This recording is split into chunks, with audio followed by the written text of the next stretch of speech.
Heart failure అనగానే మనలో చాలా మంది గుండె కొట్టుకోవడం ఆగిపోయిందని అనుకుంటారు. కానీ అది నిజం కాదు. హార్ట్ ఫెయిల్యూర్ అంటే గుండె పనితీరు నెమ్మదించడం, క్రమంగా మందగించిపోవడం అన్నమాట. అంటే గుండె తన శక్తి సామర్థ్యాలు కోల్పోయి రక్తాన్ని సరిగ్గా పంపింగ్ చేయలేక అవస్థలు పడుతోందని అర్థం. ఇది చాలా ఇబ్బందికరమైన పరిస్థితి. గుండె పనితీరు నెమ్మదించినప్పుడు శరీర కణాలకు తగినంత ప్రాణవాయువు అందదు. ఇలాంటప్పుడు ఆయాసం అనేది అతిపెద్ద సమస్యగా మారుతుంది. చిన్న చిన్న పనులకే అలసట ముంచుకొచ్చేస్తూ ఉంటుంది. మరి ఈ ఇబ్బందుల్ని తట్టుకుంటూ జీవనయానాన్ని సాగించడం ఎలా? మనిషిని క్రమంగా జీవత్వంలా మార్చేసే దీర్ఘకాలిక జబ్బు హార్ట్ ఫెయిల్యూర్ గురించిన పూర్తి వివరాల్ని డాక్టర్ని అడిగి ఇప్పుడు తెలుసుకుందాం.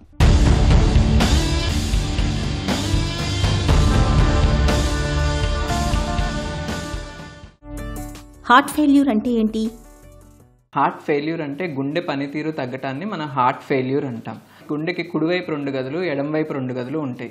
కుడివైపు గదుల నుంచి మన బాడీ నుంచి రక్తాన్ని కుడివైపు గదులు తీసుకుని ఊపిరితిత్తులకు పంపించి దాన్ని శుద్ధి చేస్తుంది. శుద్ధి అంటే ఆక్సిజనేషన్ చేసి మనకి ఎడమవైపు గదులకు పంపిస్తుంది. ఎడమవైపు గదుల నుంచి మన బాడీలో ఉన్న అన్ని అవయవాలకి రక్త సరఫరా అనేది జరుగుతుంది. దాన్ని పంపింగ్ అంటారు. హార్ట్ పంపింగ్ తగ్గటం వల్ల మనకు వచ్చే లక్షణాన్ని మనం హార్ట్ ఫెయిల్యూర్ అంటాం. హార్ట్ అటాక్, హార్ట్ ఫెయిల్యూర్ రెండు ఒకటేనా? హార్ట్ అటాక్ అంటే మనకి గుండె రక్తనరాల్లో బ్లాక్స్ ఉండటం వల్ల గుండెకి రక్త సరఫరా తగ్గి మనకి ఛాతిలో మంట రావటం, ఛాతిలో నొప్పి రావటము, దీనివల్ల వచ్చేదాన్ని హార్ట్ అటాక్ అంటాం. హార్ట్ ఫెయిల్యూర్ అంటే గుండె పనితీరు తగ్గటాన్ని మనం హార్ట్ ఫెయిల్యూర్ అంటాము. హార్ట్ అటాక్ వల్ల మనకి హార్ట్ ఫెయిల్యూర్ రావచ్చు, కానీ రెండు హార్ట్ అటాక్ వేరు, హార్ట్ ఫెయిల్యూర్ వేరు. గుండె పనితీరు మందగించడానికి కారణాలేంటి? Myocardial infarction or heart attack అనేది ముఖ్యమైన కారణం. తర్వాత మిగతా కారణాలు coronary artery disease or heart attack, తర్వాత బీపీ ఎక్కువ కాలం నుంచి బీపీ కంట్రోల్లో లేకపోవటం వల్ల, షుగర్ అదుపులో లేకపోవటం వల్ల, తర్వాత కార్డియోమయోపతీస్ అంటాం. కార్డియోమయోపతీస్ అంటే గుండె కండరాలు వీక్ అవటం. దీంట్లో డైలేటెడ్ కార్డియోమయోపతి అంటే ఇన్ఫెక్షన్స్ వల్ల కానీ, వైరల్ ఇన్ఫెక్షన్స్ వల్ల కానీ, ఆల్కహాల్ వల్ల కానీ గుండె కండరాలనే వీక్ అవ్వటం. తర్వాత రిస్ట్రిక్టివ్ కార్డియోమయోపతి, తర్వాత హైపర్ట్రోఫిక్ కార్డియోమయోపతి అంటే గుండె కండరాలు వాపు అవ్వటం వల్ల గుండె పనితీరు అనేది తగ్గుతుంది. తర్వాత మిగతా కారణాల్లో మనకి వాల్వులర్ హార్ట్ డిసీజ్ అంటే గుండెకి మధ్యలో ఉండే కవటాల్లో లీక్ అవ్వటం కానీ, గుండె కవటాలు సన్నపట్టడం వల్ల కానీ, లేకపోతే కంజెనిటల్ హార్ట్ డిసీజ్ పుట్టుకతో వచ్చే గుండె జబ్బుల వల్ల కూడా మనకు హార్ట్ ఫెయిల్యూర్ అనేది రావచ్చు. గుండె పనితీరు మందగించినట్లు తెలుసుకోవటం ఎలా? మనకి హార్ట్ ఫెయిల్యూర్ పేషెంట్స్లో ముఖ్యంగా వచ్చే సిమ్టమ్స్ ఎక్కువగా అలసటగా ఉంటాం, తర్వాత ఆయాసంగా ఉంటాం. ఆయాసం అనేది ఇనీషియల్గా మొదట్లో నడిసినప్పుడు అనిపించడం ఆయాసం, క్రమేపీ మనం దాన్ని నెగ్లెక్ట్ చేయటం వల్ల పడుకున్నప్పుడు ఆయాసం రావటం, లేకపోతే కొంతమందిలో సివియర్ హార్ట్ ఫెయిల్యూర్ ఉన్నప్పుడు రాత్రిపూట ఆయాసం ఎక్కువ అవటం. దీన్ని పెరాక్సిస్మల్ నాక్టర్నల్ డిస్నియా అంటారు. తర్వాత బాడీ అంతా వాపు రావటం, ఇనీషియల్గా కాళ్ళల్లో రావటం, తర్వాత పొట్ట వాపు రావటం, తర్వాత బాడీ అంతా వాపు రావటం. ఇది ఈ 3 ముఖ్యమైన లక్షణాలు. గుండె పనితీరు తగ్గినట్లు ఎలా నిర్ధారించుకుంటారు? ఫస్ట్ మనం ఈసీజీ అనేది తీసుకుని ఈసీజీ ప్రకారం మనకి హార్ట్ అటాక్ లక్షణాలు ఏమైనా ఉన్నాయా లేవా తెలుసుకోవటం. తర్వాత ముఖ్యమైనది 2D ఎకో ఆర్ గుండె స్కానింగ్.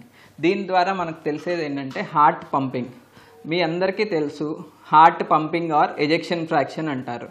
నార్మల్గా హార్ట్కి ఎజెక్షన్ ఫ్రాక్షన్ అనేది 50% పైన ఉండాలి. 50% కన్నా తగ్గినప్పుడు గుండె పనితీరు తగ్గిందని అంటాం. 40 to 50% మధ్యలో ఉన్నప్పుడు మైల్డ్ ఎల్వీ డిస్ఫంక్షన్ అంటాం. 30 to 40% ఉన్నప్పుడు మోడరేట్ ఎల్వీ డిస్ఫంక్షన్ అంటాం. 30 కన్నా తగ్గినప్పుడు సివియర్ ఎల్వీ డిస్ఫంక్షన్ అంటాం. ఇంకొకటి, హార్ట్ పంపింగ్ బాగానే ఉన్నా హార్ట్ పనితీరు తగ్గుతుంది. దాన్ని heart failure with preserved ejection fraction అంటాం. అంటే వీళ్ళలో పంపింగ్ బాగానే ఉంటుంది కానీ గుండె పనితీరు అనేది తగ్గుతుంది. మనకి వేరే కారణాలకి హార్ట్ ఫెయిల్యూర్కి డిఫరెన్స్ తెలుసుకోవటానికి మనం NT-proBNP అనే రక్త పరీక్ష ద్వారా మనం తెలుసుకోవచ్చు. NT-proBNP ఎక్కువ ఉన్నప్పుడు మనకు హార్ట్ ఫెయిల్యూర్ అనేది నిర్ధారణ అవుతుంది. మిగతా పరీక్షల్లో బ్లడ్ ఏమైనా తగ్గిందా లేదా చూసుకోవాలి, ఇన్ఫెక్షన్స్ ఏమైనా ఉన్నాయా, వీటి వల్లే ఏమన్నా ప్రెసిపిటేట్ అయిందా లేదా చూసుకోవాలి. తర్వాత కిడ్నీ పరీక్షలు ఎలా ఉన్నాయి అనేది చూసుకోవాలి. కొన్నిసార్లు థైరాయిడ్ వల్ల కూడా హార్ట్ ఫెయిల్యూర్ రావచ్చు కాబట్టి థైరాయిడ్ పరీక్షలు ఎలా ఉన్నాయి అనేది చూసుకోవాల్సి వస్తుంది. గుండె పనితీరు మందగించినప్పుడు చికిత్స ఎలా ఉంటుంది? హార్ట్ ఫెయిల్యూర్ అని మనం ఒక పేషెంట్ని నిర్ధారించాక ఫస్ట్ మనం లైఫ్ స్టైల్ మోడిఫికేషన్స్ చేసుకోవాలి. లైఫ్ స్టైల్ మోడిఫికేషన్స్ చేసుకున్నాక నెక్స్ట్ ట్రీట్మెంట్లో మనకి మెడికల్ మేనేజ్మెంట్, డయూరిటిక్స్ అనే డ్రగ్స్ ఇస్తాం. డయూరిటిక్స్ అంటే మన బాడీలో ఉన్న నీరుని బయటికి పంపిస్తుంది, సో దట్ కొంచెం ఆయాసం అన్న పేషెంట్కి రిలీఫ్ ఉంటుంది.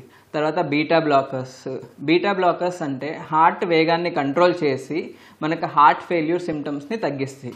ఇప్పుడున్న కాలంలో ది వండర్ఫుల్ డ్రగ్స్ అంటే ఆర్నీ అంటే మనకి సాక్యుబిట్రిల్ వాల్సార్టన్ అనే డ్రగ్స్.